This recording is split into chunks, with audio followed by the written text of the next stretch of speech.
The streets of Khyndailad, Shillong's major commercial hub known for its second-hand clothes market, are poised for a significant transformation as the Meghalaya government plans to designate vending zones in 3 locations.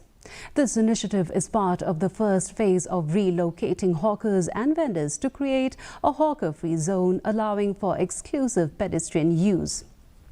The minister stated that the relocation process is expected to be completed by mid-November. Specific spots have been identified for vending zones within Khyndailad Junction and other commercial areas like Khyndailad, with Khyndailad included in the first phase and Khyndailad in the second. Now, the certain spots have been identified within the Khyndailad Junction as well as other areas which are of commercial nature like Umkra.